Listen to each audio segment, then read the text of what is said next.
प्रधानमंत्री नरेंद्र मोदी की आज शहर में होने जा रही विशाल जनसभा को लेकर कार्यकर्ताओं में खासा उत्साह बना हुआ है और लगातार कार्यकर्ता ढोल नगाड़ों के साथ कोठी मीना बाजार की तरफ कूच करते हुए नजर आ रहे हैं। आप देख सकते हैं यहाँ मेरे पीछे यहाँ पर कार्यकर्ता ढोल नगाड़ों के साथ कोठी मीना बाजार की ओर बढ़ते हुए और लगातार भारतीय जनता पार्टी और नरेंद्र मोदी जिंदाबाद के नारे गूंज रहे हैं। यहाँ पर भारतीय जनता पार्टी के झंडों से ये पूरी सड़क पटी पड़ी है।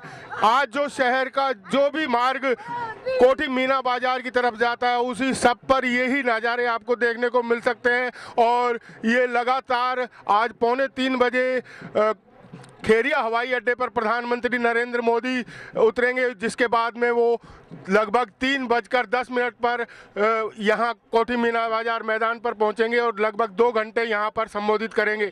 माना जाता है कि इस दौरान आगरा को कई तरह की सौगात भी मिल सकती है और कई योजनाओं का लोकार्पण और शिलान्यास भी किया जाएगा।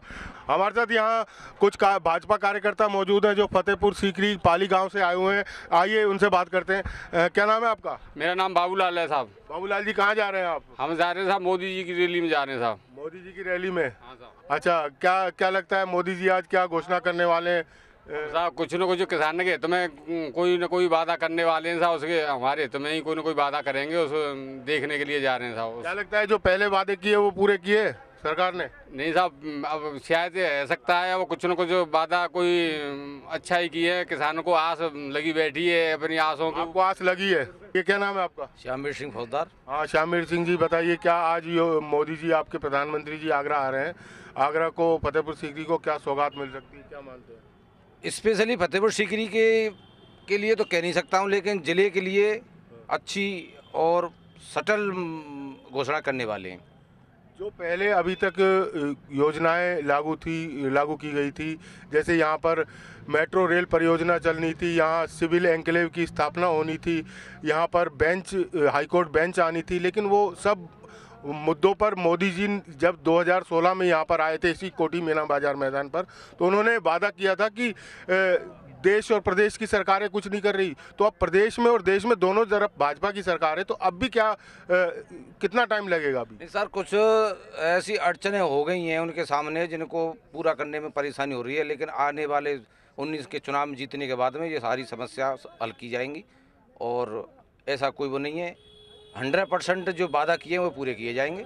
80% वादा पूरे किए, 20% रहे। अभी तक तो राम मंदिर निर्माण का वादा भी पूरा नहीं हुआ। राम मंदिर का निर्माण पूरा होगा, उसमें कोई वादा नहीं है। थोड़ी सी जब सुप्रीम कोर्ट का आदेश के इंतजार में है, अगर सुप्रीम कोर्ट का हम अवहेलना करते हैं तो ये हमारे यही नहीं विश्व में अपमान होगा सुप्रीम कोर्ट का, इसलिए उनका सम्मान किया जा रहा है, उनका इंतजार किया जा रहा है। Best of luck.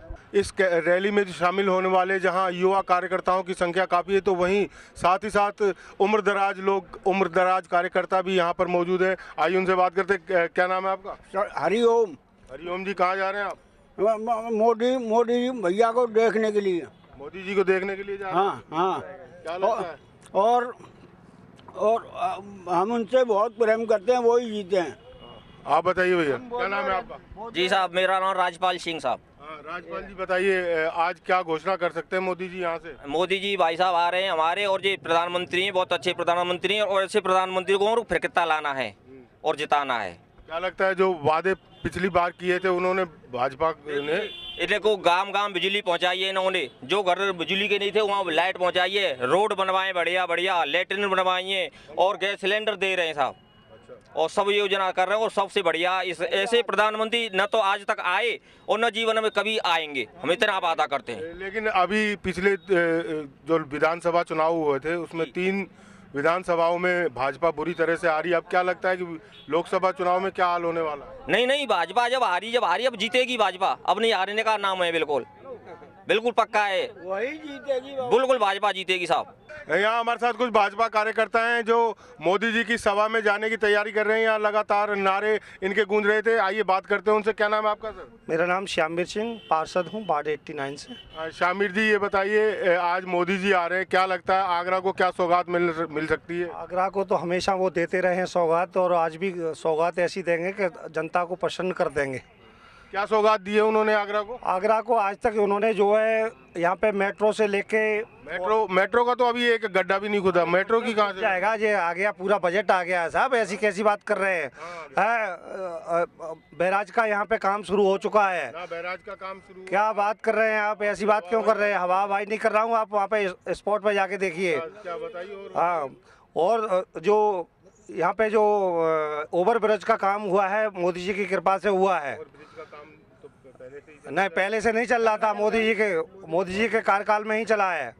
और गंगा जल आ गया, गंगा जल माया सरकार में शुरू हुआ था। अरे किसी ने आज तक कोई नहीं कर पाया है। अब तो ये कहो आधार कार्ड कांग्रेस की सरकार में शुरू हुआ था, तो लेकिन मोदी खंडपीठ के लिए 2016 में जब मोदी जी आए थे, इसी मैदान से उन्होंने कहा था खंडपीठ बनने। बिल्कुल, खंडपीठ के लिए भी ये है कि इतना पश्चिमी उत्तर प्रदेश के लिए हो गया है, लेकिन दो जगह मतलब कहीं पे भी ले लिया जाए, जे इनके हमारे अधिवक्ताओं के ऊपर निर्भर करता है। सिविल एनक्लेव की बात की थी मोदी जी ने, सिविल एनक्लेव भी अभी तक कुछ सिविल एनक्लेव का पे काम चल रहा है, उनका कोई भी वायदा झूठा ऐसा नहीं है कि जो झूठा हो। काम चल रहा है मगर नजर नहीं आ रहा। नजर नहीं आ रहा है, भले ही आपको नहीं लग रहा हो, लेकिन हमें लग रहा है। लगता है तीन राज्यों में आप बुरी तरह भाजपा आ रही है, क्या लगता है 2019 में क्या हो सकता है? 2019 में उसका सबका बदला ले लेंगे। 2019 में 3 राज्यों का बदला ले लेंगे। यहाँ पे हमारे साथ यहाँ व्यापारी नेता विनय अग्रवाल जी मौजूद है। आइए मैं उनसे बात करते हैं कि मोदी जी आज आगरा को क्या तोहफा दे सकते हैं और क्या आशा लेकर वो वहाँ जा रहे हैं। क्या लगता है आज मोदी जी आगरा आ रहे हैं, एक बार फिर वो आगरा वासियों को कुछ तोहफा देंगे या फिर झांसा देंगे? देखिए, झांसे की तो बात नहीं है। मैं समझता हूँ ऐसा पीएम देश को कभी नहीं मिलेगा जो इस बार मिला। और योजनाओं की बात रही, योजना इतनी सारी योजनाओं की आज वो घोषणा करने वाले हैं, आप उनके मुख से स्वयं सुनेंगे और उनका कुछ योजनाओं का आज मूर्त रूप देंगे। इस जैसा मैं नहीं समझता प्रधानमंत्री देश को पुनः मिलेगा। आज वो आए हैं, आगाज़ करने आए हैं, चुनाव आ रहे हैं, उसकी रैली का आगाज़ करने आए हैं कि पुनः देश के लोग ये समझ लें कि यदि वो देश की सुरक्षा, मान सम्मान सबसे पहले चाहते हैं, देश तब एक रहेगा, तभी हम लोग जिंदा रह पाएंगे। ये सबसे पहले एकता की भावना, राष्ट्रवाद की भावना हमारे लोगों में पैदा होनी चाहिए। यदि राष्ट्रवाद की भावना लोगों में पैदा होगी तो देश सुरक्षित रहेगा, तभी हमको रोटी रोजगार मिलेगा। मोदी जी ने अभी एक घोषणा उनकी कैबिनेट ने की थी, कल लोकसभा में पास हो गया, आज राज्यसभा में हो गया। 10% जो आरक्षण गरीब सवर्णों को दिया है, ये एक बहुत बड़ा ऐतिहासिक काम किया है, शायद किसी 70 साल के इतिहास में किसी सरकार ने। अभी राज्यसभा में विधेयक पास होना है, उसके बाद में जाके कहीं इसका, और उसके लिए आप लगता है कि बिल्कुल हो जाएगा इतनी आसानी से? देखिए, पहले लोग बोल रहे थे कि कैबिनेट ने पास कर दिया, इसके बाद कुछ नहीं होगा। कल लोकसभा ने पास कर दिया, आज राज्यसभा में चर्चा चल रही है, सबके मुंह बंद हो चुके हैं, सब लोग समर्थन दे रहे हैं। केवल चुनाव नजदीक आ रहे हैं तभी ये लॉलीपॉप क्यों दिया है? इससे पहले यहाँ पर आगरा के लिए इतनी समस्याएं थी, खंडपीठ की मांग थी, यहीं इसी मैदान से मोदी जी बोल के गए थे कि खंडपीठ आगरा को ज़रूरत है। खंडपीठ भी नहीं आई, सिविल एनक्लेव का कोई पता नहीं है, मेट्रो का कोई पता नहीं है। आप क्या बातें कर रहे हैं? कौन सी योजना आपकी आई है? देखिए, योजनाएं बनती है, निश्चित रूप से बनती है। ब्यूरोक्रेसी कुछ आप जानते हैं, पिछले 70 साल से ब्यूरोक्रेसी कितनी हावी है, और ब्यूरोक्रेसी के कारण योजनाओं में पिछले देखते हैं, आज योजना बनती है, पिछले 10, 15, 20 साल में उसका मूर्त रूप ले पाती है। लेकिन शायद यदि मोदी जी पुनः देश के प्रधानमंत्री बनते हैं तो निश्चित रूप से मैं समझता हूँ सारी योजना अगले साल उनकी पूरी हो जाएंगी, क्योंकि मोदी जी एक ऐसा जी, आप SC ST एक्ट में बदलाव की मांग को लेकर आपने ही झंडा बुलंद किया था विरोध का। उस समय भी आपने कहा था कि ये केंद्र सरकार की बहुत बड़ी गलती है।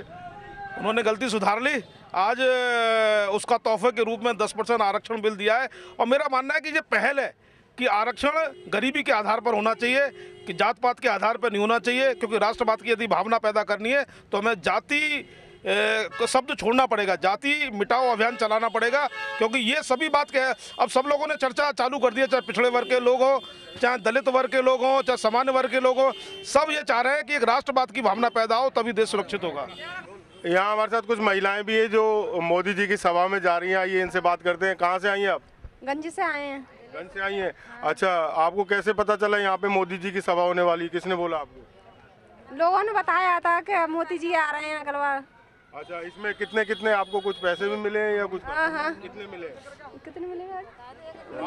एक किस्त मिली है 50-50 हजार की। नहीं, अभी यहाँ पे सभा में जाने के लिए कितने मिले? नहीं, कुछ भी नहीं मिला। नहीं, कुछ नहीं मिला। अच्छा, काय की किस्त मिली है आपको? प्लॉटों की। प्लॉटों की? हाँ। अच्छा, आपका क्या नाम है? सूरजमुखी। आपको मालूम है कि आज यहाँ कौन आ रहा है कोठी मीना बाजार मैदान पर?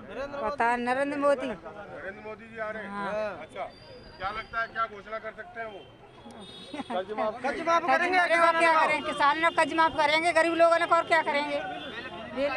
पहले जो वादा किया था वो पूरा किया मोदी जी ने, लगता है क्या?